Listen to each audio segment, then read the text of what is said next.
नमस्कार दोस्तों, स्वागत है आज के इस एपिसोड में एक बार फिर से आप लोगों का। और आज हम बात करेंगे इंडियन कॉन्ट्रैक्ट एक्ट के सेक्शन 2 के बारे में। डेफिनेशन, प्रपोजल क्या होता है, प्रोमिस क्या होता है, एग्रीमेंट कब बनता है और वो कॉन्ट्रैक्ट कब बनता है, इस बारे में हम बात करेंगे। दोस्तों, किसी भी अधिनियम की उद्देशिका उसकी धाराओं में परिभाषित होती है। भारतीय संविदा अधिनियम 1872 के अंतर्गत भी धारा 2 में इस अधिनियम से संबंधित सारी जरूरी परिभाषाएं दी गई है। यदि इन परिभाषाओं को ध्यानपूर्वक समझ लिया जाए तो इंडियन कॉन्ट्रैक्ट एक्ट 1872 को बड़ी आसानी से समझा जा सकता है। इस एपिसोड में हम भारतीय संविदा अधिनियम 1872 की धारा 2 के अंतर्गत जो मुख्य परिभाषाएं दी गई हैं उनके बारे में जानकारी देंगे। सबसे पहले हम बात करते हैं प्रस्थापन की, जिसको हम प्रपोजल भी कहते हैं। इंडियन कॉन्ट्रैक्ट एक्ट 1872 की धारा 2/1 के अंतर्गत प्रपोजल को परिभाषित किया गया है। सेक्शन 2/1 के अनुसार जब एक व्यक्ति किसी बात को करने या ना करने से परवरित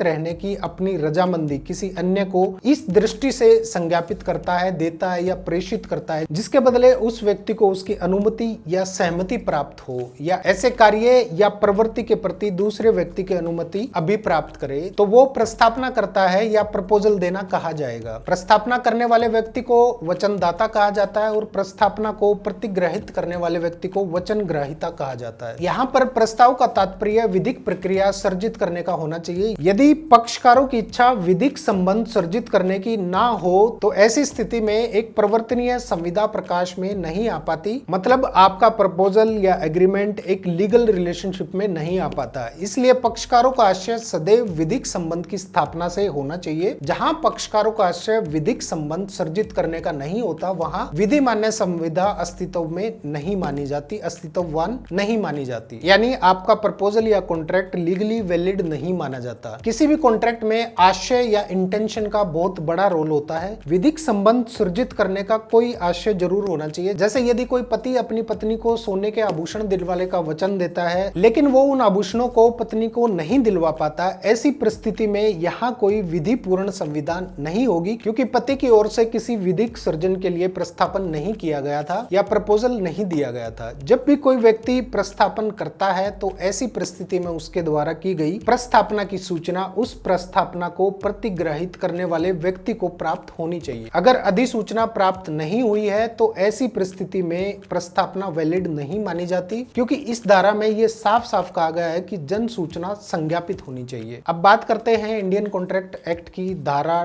2/2 की। इस सेक्शन के अंतर्गत वचन या प्रोमिस को परिभाषित किया गया है। धारा के अनुसार जब वो व्यक्ति जिससे प्रस्थापना की जाती है उसके प्रति अपनी अनुमति संज्ञापित करता है तब वो प्रस्थापना प्रतिग्रहित या एक्सेप्ट हुई कही जाती है। प्रस्थापना प्रतिग्रहित हो जाने पर, यानी ऑफर या प्रपोजल एक्सेप्ट हो जाने पर, वो वचन या प्रतिज्ञा हो जाती है। प्रस्थापना करने वाले व्यक्ति को वचनदाता और प्रस्थापना स्वीकार करने वाले व्यक्ति को वचन गृहीता कहते हैं। इन दोनों पक्षकारों का संविदा के निर्माण में महत्वपूर्ण योगदान होता है। किसी भी प्रस्ताव को स्वीकार करने पर जो प्रतिग्रहण होता है उसके लिए कुछ बातों का होना आवश्यक होता है, जैसे प्रतिग्रहण की सूचना या नोटिस ऑफ एक्सेप्टेंस, प्रतिग्रहण का ढंग या मोड ऑफ एक्सेप्टेंस, प्रस्तावना का प्रतिग्रहण उसकी समाप्ति के पहले हो। बात करें प्रतिफल या कंसिडरेशन की तो इंडियन कॉन्ट्रैक्ट एक्ट 1872 सेक्शन 2/3 इसको परिभाषित करता है। जब वचनकर्ता की इच्छा पर वचन देने वाला या किसी अन्य व्यक्ति ने कुछ करने से परहेज किया है या करने से परहेज करता है या करने से परहेज करने का वादा करता है तो ऐसी टेंडेंसी को प्रतिफल या कंसिडरेशन कहा जाता है। प्रतिफल का बिल्कुल सामान्य सा अर्थ यह है कि संविदा का मूल विषय क्या है। जैसे कि किसी व्यक्ति ने 10 लाख रुपए में किसी को घर बेचने का प्रस्ताव दिया और यह प्रस्ताव स्वीकृत हो गया और इस तरह से यह वचन बन गया, और इस प्रक्रिया में या प्रस्ताव में घर और 10 लाख रुपए दोनों एक दूसरे के लिए प्रतिफल है, कंसिडरेशन है। किसी भी कॉन्ट्रैक्ट या संविदा के निर्माण के लिए प्रतिफल का होना बेहद जरूरी होता है और वो प्रतिफल